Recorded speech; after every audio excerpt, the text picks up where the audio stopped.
there's your after shot. So you had a before, and now you have an after. It's really pretty darn good compared to where it was. Yeah, you can see damage and you can see fill and you can see things, but you know, it's gonna last a long time like this. I think it's solid. It still maintains its original character. I think it looks real nice. I guess next we're gonna have to work on this fretboard.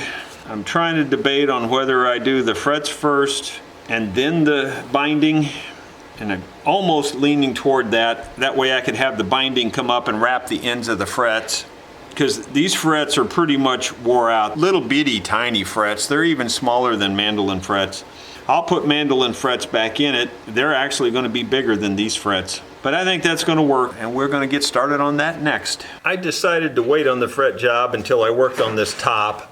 Basically what I did was I filled all the damage and left all the wear. And there was damage, you know, it's where they've knocked holes in it basically. And so I filled all the holes, but I left all the wear, like the pick guard wear and things like that. Now I'm going to take linseed oil and just wipe it down with linseed oil, and I think that's going to make it look a whole lot better. Linseed oil just kind of rejuvenates the finish. It's the best thing you can put on there that I can find to help old finishes come back to life. You can start to see the sunburst in the finish there probably. It's looking much better. Wanna have a yard sale come next Friday. For my money, that looks much, much better. It's still pretty wet, but we'll wipe that all back down dry. I'm gonna go ahead and wipe the whole thing down with linseed oil. And I'll probably do this 1 or 2 more times before we're done. Give it several coats of it. The linseed oil does actually make a finish. It will dry into a finish. It just takes a long time. But you just put it on very thin and you wipe it right back off for the most part. It's a little bit like a French polish type finish the way you put it on. Though it doesn't really build up on there very much. It will if you stay with it though. I've had friends that have used nothing but linseed oil and really done a nice job on like gun stocks and things like that. But it takes a very long time. Selling that guitar and the mandolin. Get rid of that. Okay, we're gonna dry it right back off now. Banjo, fiddle and doghouse, and playing old bluegrass. Well, that's a pretty fine looking specimen if you ask me.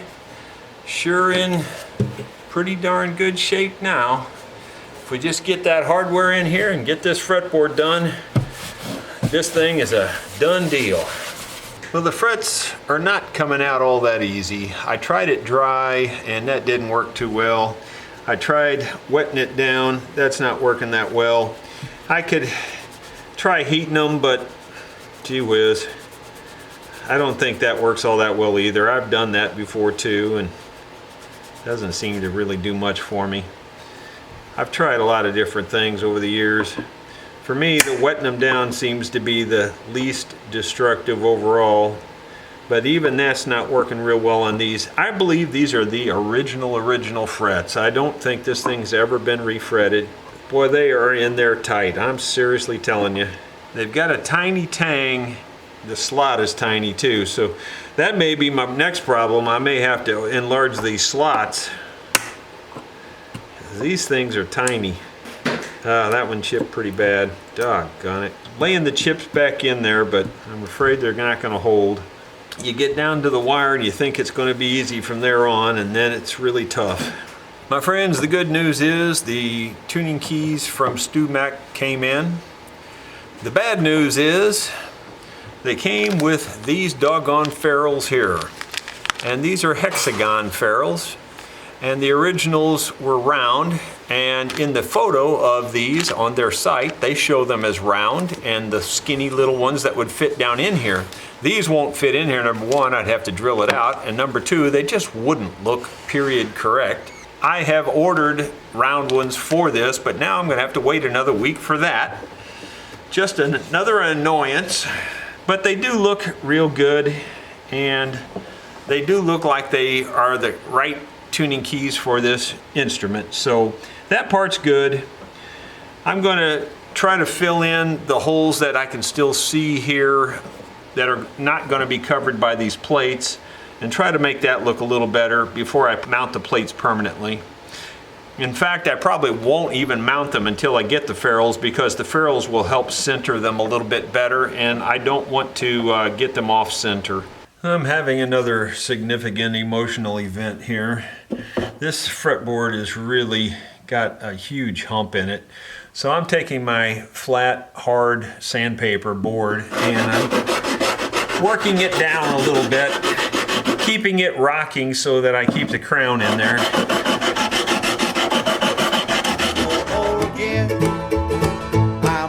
Sanding better than I thought it would. I think that may be enough for that. It's still got a pretty big hump right here where it comes over the body, but again, you got to keep in mind it's got a pretty good angle and then it drops down. You know, I could have built this up, but I wanted to keep it original, so I put it back down on the same place it was. It just has a big hump, that's all. I'm still working on the fretboard area, and I want to get this ready for binding. That binding's been gone a long time, and the neck has worn down, and there's no clear binding channel. I mean, there's a hint of the binding channel. So how do you fix that? Well, here's how I'm going to start. I'm actually going to take my X-Acto knife, and it's brand new blade. It's very sharp, and I'm going to use my fingers as the depth gauge, and I'm going to scrape this like so. And I don't know if you can see all the shavings coming off of there, but it comes off in a hurry. So you can actually shave a pretty big channel pretty quickly if you know how to use a scraper. And all I really need to do is scrape enough of a channel so that there's a slight lip there so that the plastic can go down, and then we can round the plastic off to the rest of the neck. As long as there's a lip there, plastic can be very thin, but it'll look like the plastic is full thickness. Right here, there's no lip at all, so we've got to create one. And we've got to do this and keep the fretboard straight too, you know. So a lot of times you're tapering this, like right here, I'm going to have to take more off in order to get a shelf. But then I'm going to have to taper it back. Just like DeResta says, it just has to look straight, you know. If it does look straight, then it is straight. So that's what I'm trying to do, is just make it look straight, even though it may not be perfectly straight. And then I just get back and I look down it just to see if there's any humps or anything like this. I just hold it up and look down it. Actually, that looks really good. There's a little bit of a shelf there now, but very little. And just in case you're wondering whether that's really taken off any wood or not, just look down here on the table. I believe you can see all the black shavings that have come off, and they're just everywhere. But anyway, I think you can see all those shavings there that just came off, and it really does work well if you learn how to use a scraper like that. And it's certainly in a situation like this where you just need to restore a ledge, it's perfect for that. You just see it peeling it off of there.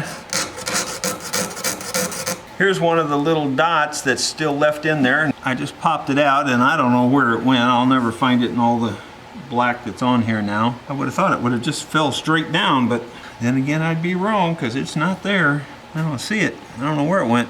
But anyway, it wouldn't matter because I'd have to replace it anyway. I believe that'll work. Now I just got to find some binding that'll work. And that's the hard part. Another thing you can do to trick the eye is in a place like this where there's really no ledge, is I'm digging it deeper right on the lower part of the fretboard here against the neck. I'm digging it deeper. And yes, the binding will go in and twist a little bit, but you can flatten through the binding on the outside and you'll never see that twist on the inside. And therefore, you'll have enough thickness to actually work, even though there's really very little shelf there. But I'm creating a deeper shelf by just cutting it at an angle. In other words, this line up on top is still going to be straight. So that'll trick your eye and do what we need to do. There's a pretty good ledge there now. It's still not very, very thick. It's less than a millimeter of a ledge. I would say it's about 30/1000ths of an inch, which would be about 0.75 millimeters, or 3/4 of a millimeter is the way I like to say it, even though I know my millimeter friends don't like the fractions mixed in.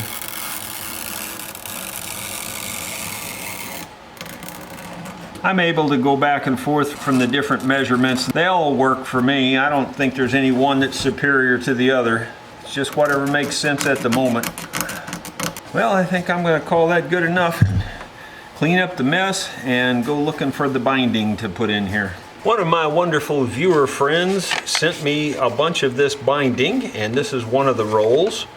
And this color is probably the closest thing we're going to get to a match. It's not an exact match by any stretch, but it's once you clean off the binding, it matches pretty closely actually.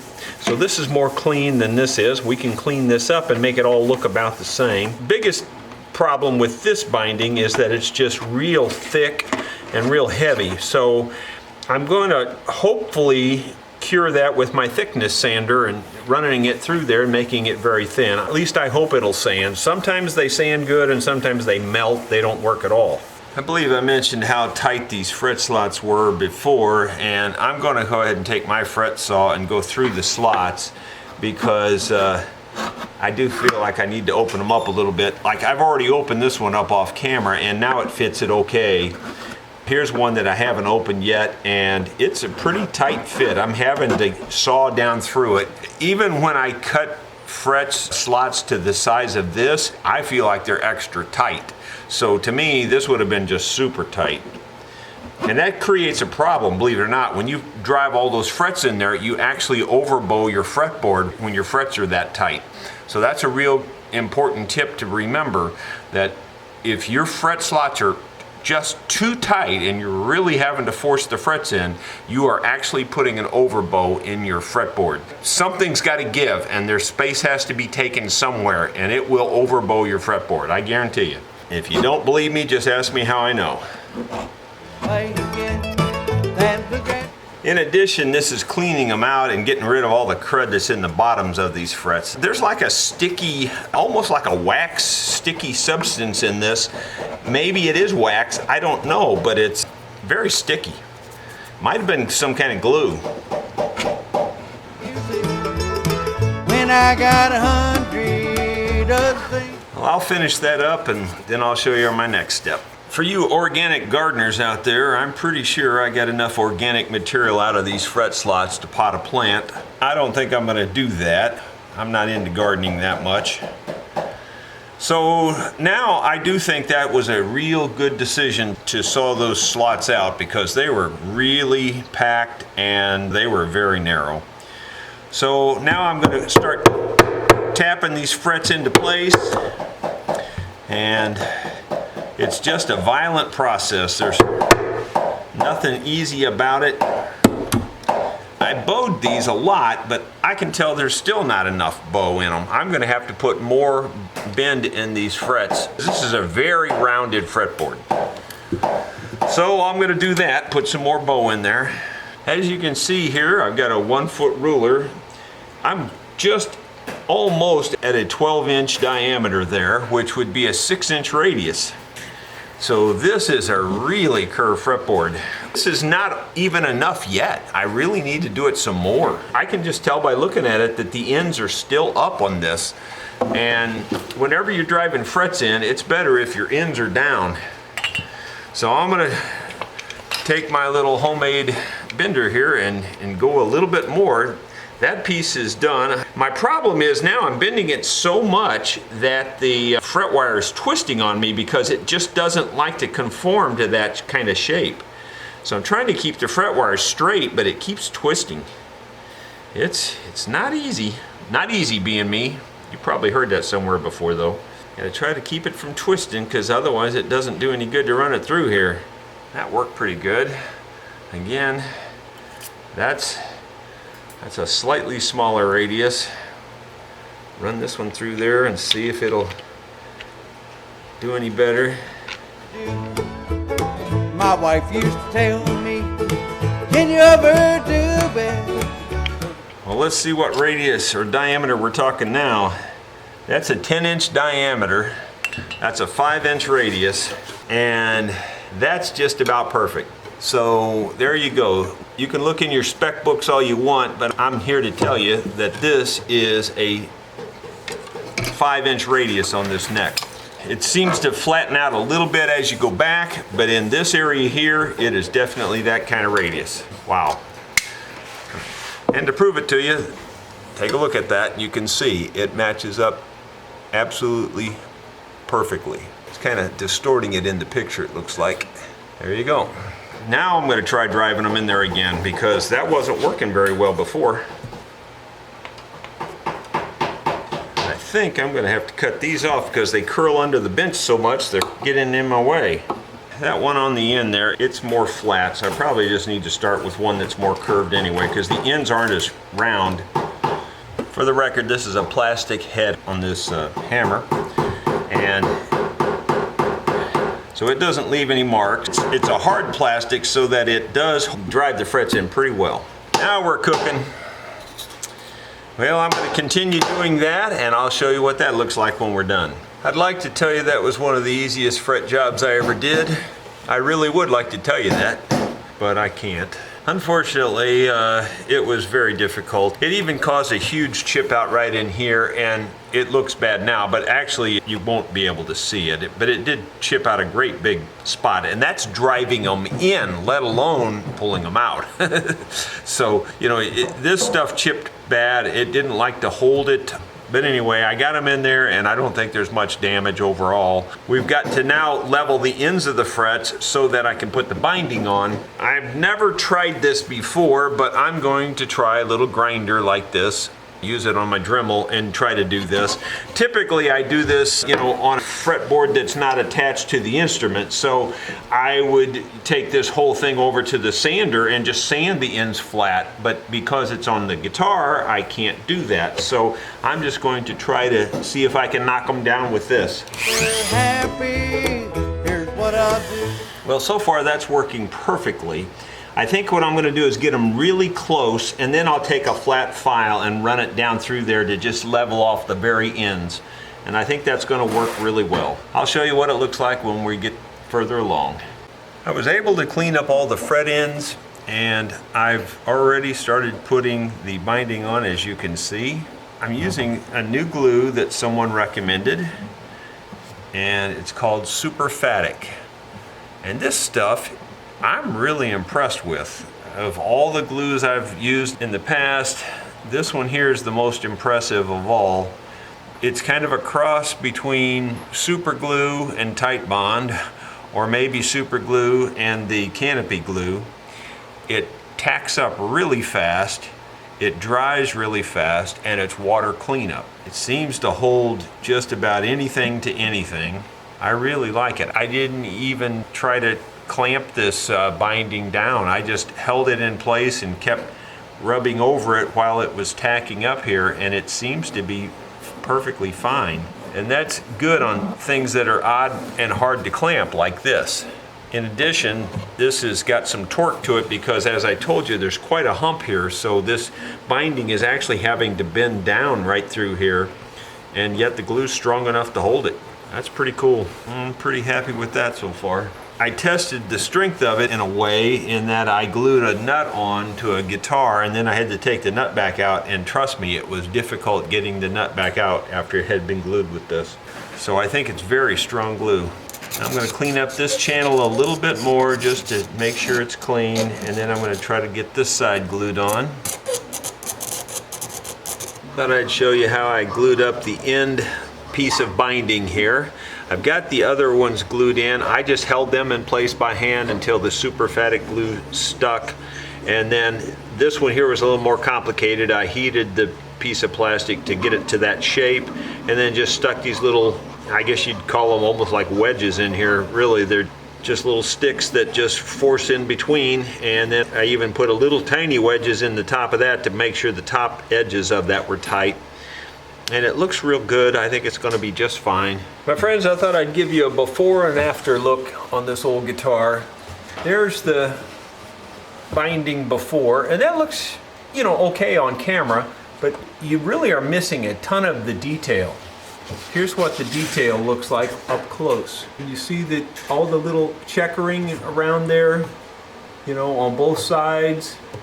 You can't really see that. Like over here, you can't see any of that checkering. I've cleaned the white, but I haven't cleaned the checkering around it. And here you can see it. So it's going to be really nice, and then I'll oil that up. Again, people could argue I'm changing the patina or the look, but you know, that detail was there for a purpose. It was meant to be seen. And once I oil it back, I think it's going to look perfect. I don't think it's going to look restored or anything. It's just going to look like it's been cared for. That's my theories, and I'm going to stick to it. I finally got the new ferrules for this to go in here, and I can press them in so far with a screwdriver by hand. Basically, I just put the screwdriver shaft right down through there and then press on the handle, and that drove them in so far. You can still see these last two here that are up in the air. So what I'm doing is I just put a backer block back here like so, take the clamp. This clamp has leather on it, by the way, so it's leather against that metal ferrule. And then I just squeeze it down like so, and it tightens it right into place. No trauma that way. Just squeezes it right into place. And by the way, for the record, StewMac sent these to me free. They waived the charge on them. I more or less complained to them that I felt like it was slightly misleading, since these came with the, you know, the hexagon ferrules, but in their advertising it showed these ferrules. So anyway, I ordered these separately, and they went ahead and took that into account and gave me a credit for this. So I thought that was very nice of them. I just thought I should mention that so that you know that you're dealing with a company that treats you well. And now we're ready to put these tuning keys on this thing. I've already filled the old holes with toothpicks, and now I just need to decide which way they go. Do I want to put them on this way, which is the old style, and that puts the gear above the worm, or do I want to turn them around the other way and put them the new style with the gear below the worm? So I'm just looking at it where the keys line up. That looks good to me that way. That's the new way. And I'm just looking at it the old way too. And that doesn't look bad either. Because that's the old style and that's the way they used to be done, and they seem to line up the best here that way, I'm going to go ahead and put them on the old style. That's the way they came out originally, and to me that's the most authentic way to do it, so that's what we're going to do. I'm going to use a 1/16 inch drill bit, and for my millimeter friends, that's going to work out to somewhere in the neighborhood of about 1.5 millimeters, so about a 1.5 millimeter, if that makes more sense to you. I'm gonna have y'all to say. Well, they all drilled just fine, so I think we should be good.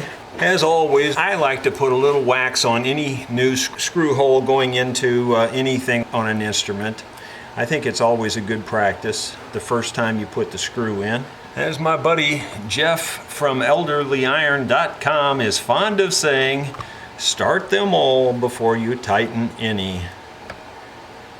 And that makes a lot of sense to anybody who does mechanical things, because you know that the plate has to move a little bit as you tighten in the screws, and sometimes that will screw up your alignment. So if you get them all started, then you tighten them up, everything will stay in alignment.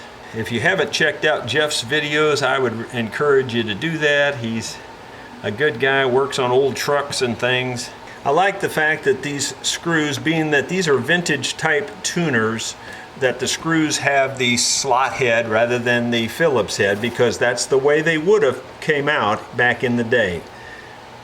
So to me, this is about as close to an original set of tuning keys as you're going to find for something of this vintage. And I am not affiliated with StewMac, but I did buy them from StewMac, as I mentioned. And so, you know, I like to give them credit where credit is due. Next Friday, selling that guitar and the mandolin. Get rid of that banjo, fiddle and doghouse. That turned out really, really nice, as you can see there. Nice and clean again, just like it came from the factory. We've got to work on the fretboard next. The fretboard needs some fill and things and some cleanup. It's got new frets, and I put the little tiny frets in it just like it had. So we're going to work on that next. I'm going to do 90% of that off camera because you've seen me do fret jobs so many times, and the video I'm sure is very long at this point. So I'll do most of that off camera. If I see anything that I think you would like to see, I'll show it to you. Now that I've got the fretboard up in good shape, I've also filled the little tiny chip outs where we put in the new frets, took out the old frets. I filled that with my Timbermate wood filler, and I just use the white or natural. Some people say I should get the tinted, and that works. I could do that, but I'd have to keep all the different tints in stock, and you know, I've already got enough to keep track of now. So my good buddy Colin sent me these paint markers, and I think as soon as I get this one to start dropping some paint out, there we go. They do a real nice job of doing the black. So I'm just going to use it on the black, right on the spots that it needs it. I think you can just wipe it right off and you can't even see it after you put it on there. The advantage of the paint marker is that it's very exact. You can put it exactly where you need it. Well, I gotta tell you, it works great until it doesn't work great, and actually the paint marker actually gets clogged up with the Timbermate. It kind of softens the Timbermate a little bit, and then it clogs up the paint marker. So maybe that's not the best option or application in this particular case. I think what I'll do is just go to a plain old Sharpie. This is a fine tip one, and I don't think it will clog up like that. They seem to work really well for this kind of thing too. So far so good. Let's see if it clogs up here after doing a couple. Quite honestly, I think almost anything you use on this is going to clog up. I may actually have to go back to my old faithful, and that's just a paintbrush and the dye. That works black and white every time, and I don't have to have any issues. This is nice that you can be real specific with it when you're using a pencil like this, but if it's clogging up and aggravating you, it doesn't do much good. And this one is clogging up too. It's not quite as bad as the paint marker. The paint marker clogged up really easily. This is clogging up, and I can kind of wipe this off and keep going, but it's still clogging up. Sometimes when something's not broke, you just don't fix it, and the thing I've been using for 30 years is that black dye, and it works really good, so I'm just going back to that. The pencil idea sort of works, but this black dye just works so much easier. You just take it, put it on the paintbrush, and just paint it through there, and it just works. No questions asked, it just works. In fact, I think the black dye even blends in better. Seems to. You can't really see where you put it at all once you wipe it. Well, I'll finish that little detail up off camera, and then I'm going to put the linseed oil on this thing, and then we'll be on to putting the tailpiece back on it. Well, just before I put this tailpiece back on, you know, you can see the color of it there, and again, some would call that patina. I call it grunge. You know, it's just nasty looking. It doesn't look like patina, like if it was just one tarnished color. It's like dirt and just a mixture of a lot of junk.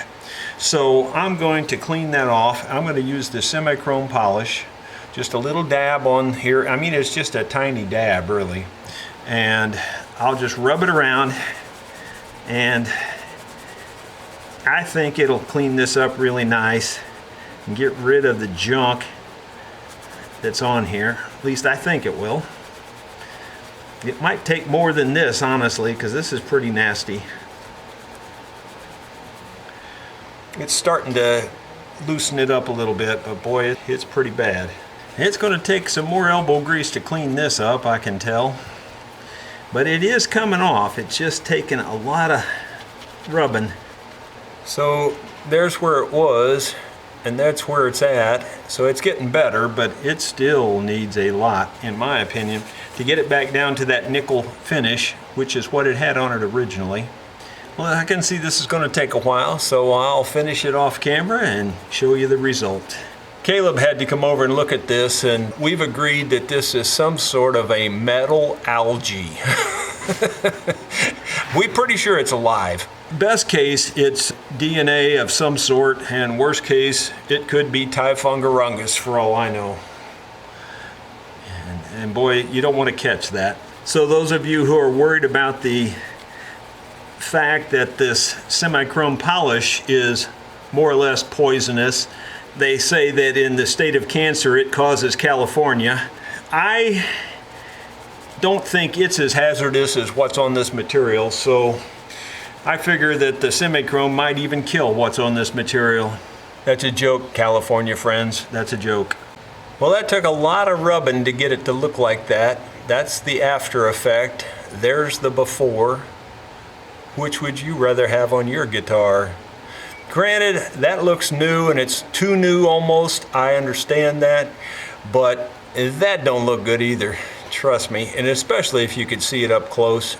Well, there you go, my friends. It's installed. It's all cleaned up, and you can see the plastic has been buffed out too. I buffed it out with the semi-chrome. My only hesitation on this tailpiece is that it's been 100 years getting pulled forward like this, and so it is bowed back here and it's pulled this way. I don't know for sure that it'll hold the strings, but we're going to try it and see. Well, my friends, it's a little disappointing. I already knew this tailpiece was very distorted, very pulled up, and there's no chance of fixing that. It's old, dry, brittle plastic, and you are not going to bend that back. And even if you were able to, like, say, boil it and bend it back, odds are it would break before long.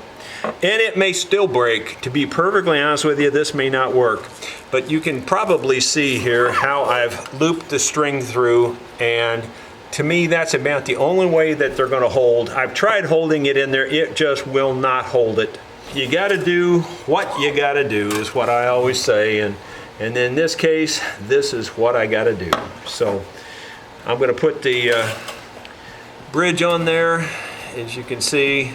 And then we're going to put the very first string on here.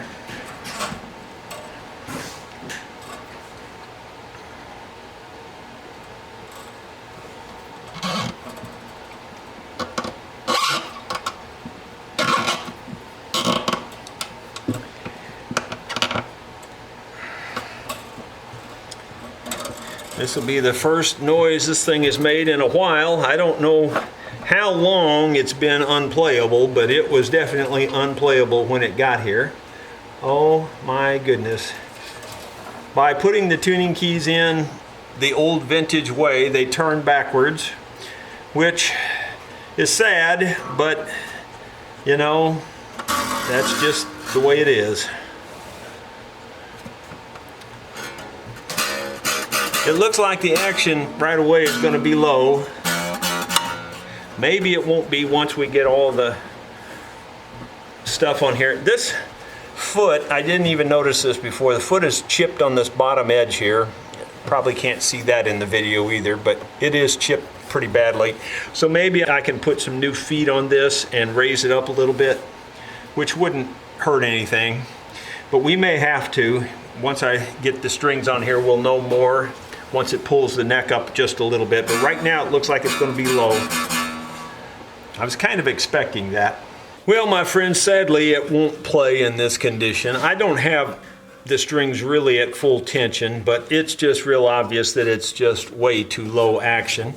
The action at the 12th fret is approximately 20 thousandths. That's just an approximate number. If I want to get it up to 90 thousandths, let's say, then we got 70 thousandths to go, which means we've got to raise this up twice that amount. So we need to raise this by 140 thousandths minimum. And, you know, to be perfectly honest with you, I kind of expected that, so that doesn't surprise me. The trick is, though, doing it where it looks good and also trying to fix this chipped out base that's here. So let's get started.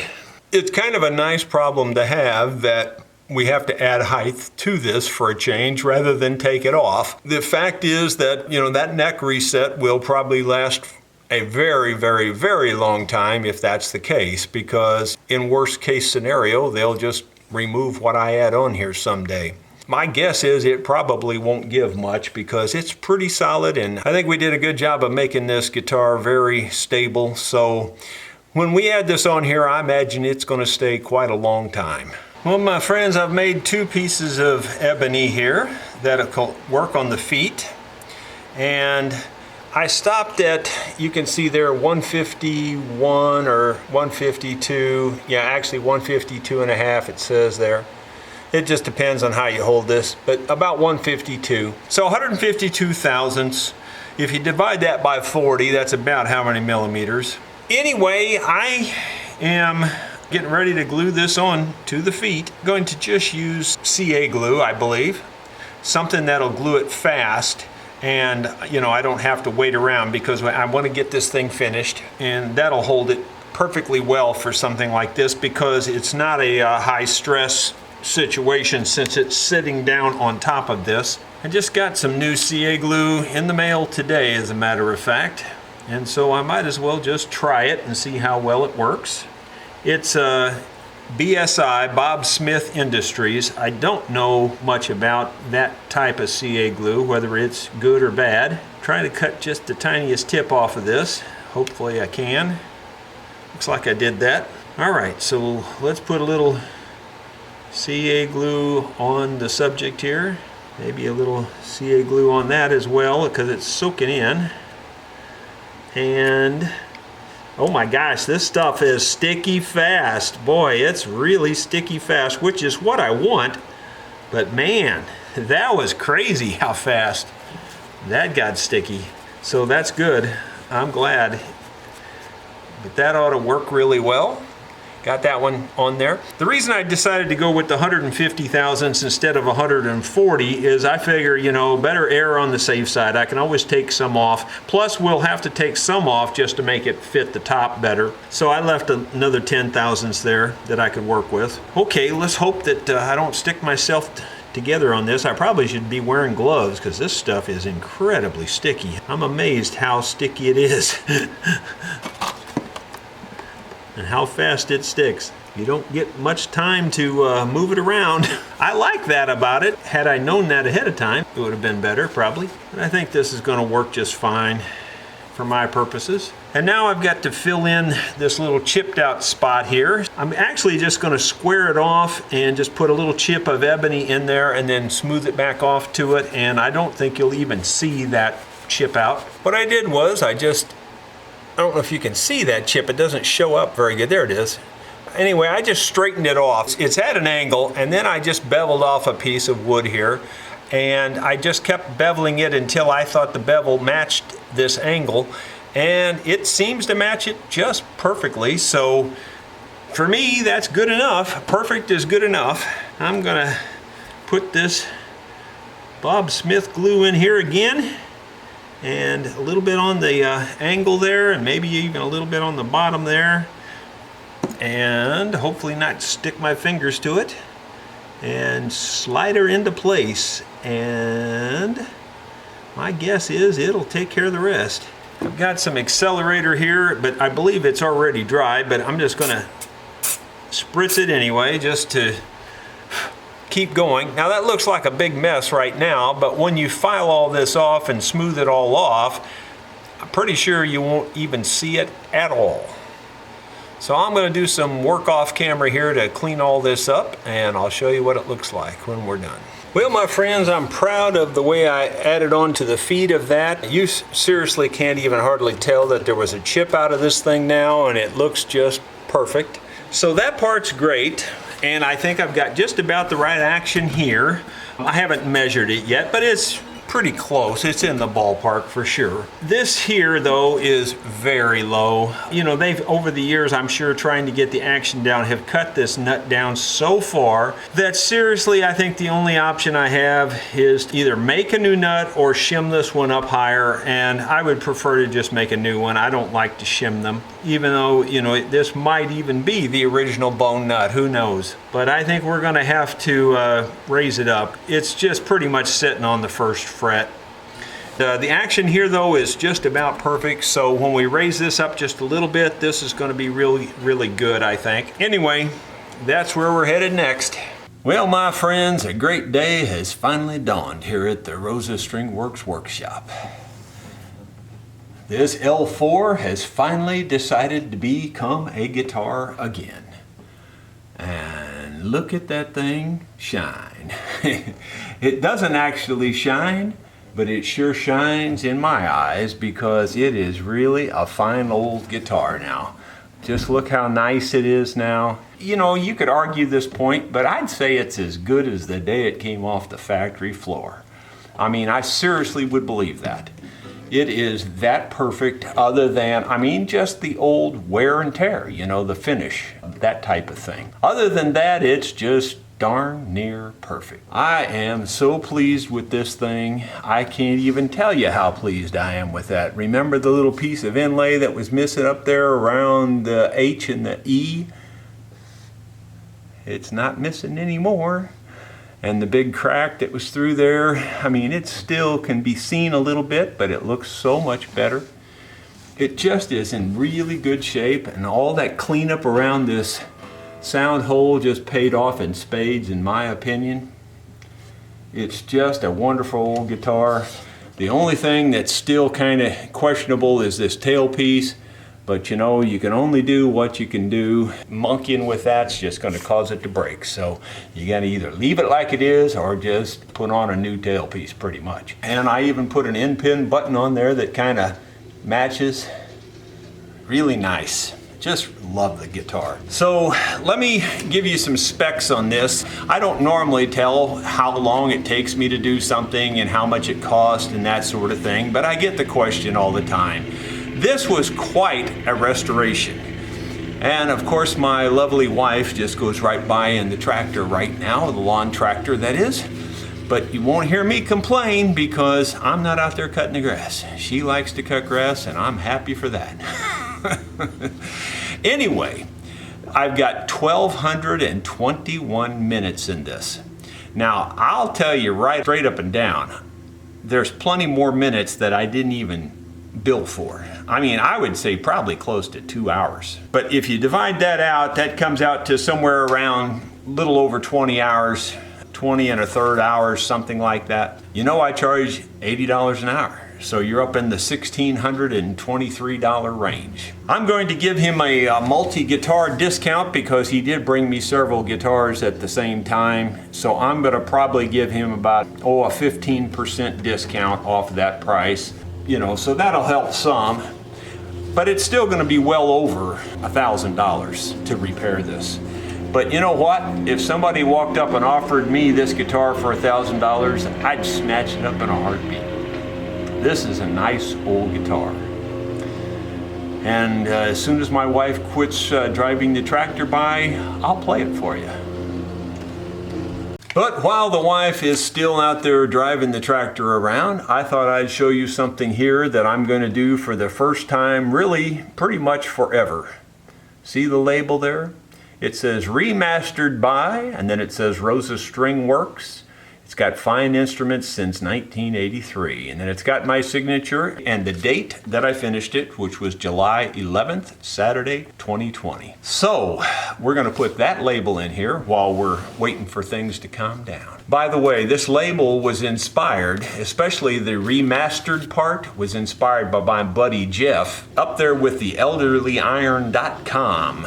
He's got all kinds of videos out there on YouTube about restoring old trucks, so check out Elderly Iron on YouTube. My old buddy Jeff Bradshaw. So let's put this inside. So by the way, in case anyone thinks I'm conceited or whatever by calling it remastered by Rosa String Works, that phrase was coined by my good buddy Jeff up in Oregon there with the elderlyiron.com show up on YouTube. So check out Jeff's videos on restoring old pickup trucks, especially the old GMCs and Chevrolet trucks. He just loves to restore those things. Anyway, Jeff is the one that started calling it being remastered by me. So in that regard, I used his phrase and put that on this label. So if anyone thinks that's just real conceited, I'm sorry, but I'm just using words from my buddy. I'm using liquid hide glue to glue these in for a number of reasons. If you use water, you can pretty much wash it right back out of here.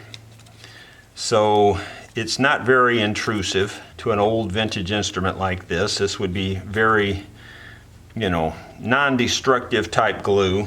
My biggest problem is getting it down in there. Of course, it would have been much easier to do it before the strings were on it, but I'll be darned if I'm going to take the strings back off of it just to put this label in there. So I'll figure it out. Well, after an exhaustive search, I found my little tweezers here that I can reach this down in, and I'm going to try to put it above where the serial number is so we don't cover that up. And of course, it had to hit about where the serial number is. It fell before I was ready. I'll just wiggle it around till I'm happy with where it's at there. That looks pretty good. And I'll use this dry brush to push it down in place, and we'll give you a look at what it looks like. Hopefully you can see the label up in there. It is in there. I tried to put it up above where the old label went. I was going to put it up a little bit higher, but it just got stuck where it got stuck there. That's all I can tell you. Probably would have looked better if it was directly under the sound hole, but then that would have covered up the little bit of serial number that is there. Just for the record, I also penciled the serial number in on a little piece of tape that I stuck down there. At least that's my best guess at what the serial number is. Anyway, that's on there for future. So let's play this old gal for you and let you hear what she sounds like. I seriously, honestly couldn't be happier. Got a nice sound.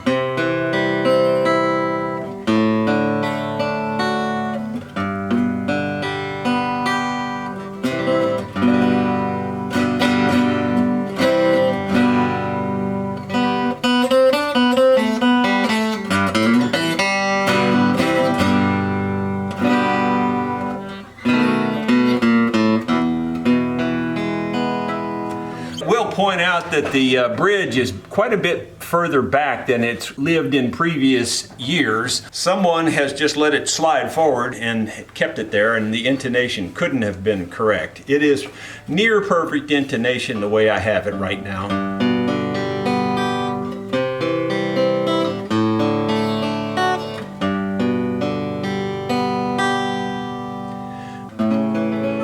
Well, for those of you who are not fans of my singing, you might as well turn it off right now. I've got to hand it to you. You've got a great attitude. You keep that gleam in your eye much better than I when the chips are down. And it always shows on your face. That look just gives it away. Guess that's the beauty of you. Your love shining through on the darkest day. You don't ever stop smiling. You don't ever look like anything's gone wrong. You're there on my wall to remind me of all the love we had. I just look at you there. Oh, and sometimes I swear I hear you say everything is okay, it'll be alright. Wish I had your point of view and see things the way that you do. 'Cause it ain't all black and white, living my life missing you. You don't ever stop smiling. You don't ever look like anything's gone wrong. You're there on my wall to remind me of all the love we had. You don't ever stop smiling. You don't ever look like anything's gone wrong. You're there on my wall to remind me of all the love we had.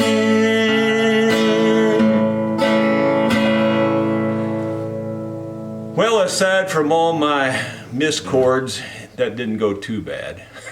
So, I told you I'm not a guitar player. I barely ever play a guitar. Whenever you see me playing them on the video, that's all the practice I get, I promise you. There's no rehearsing, I just do it and do what I do. So, that's why it turns out like it does. But I hope you enjoyed that build, and it was quite a build. I am extremely proud of this guitar. One last look at all that wood I had to replace through here. You can barely even see it at this point, so it just turned out wonderful. I seriously couldn't be happier, and I just hope the customer's half as happy as I am. Thank you all so much for watching. If you're not yet subscribed, please click the subscribe button. Thank you.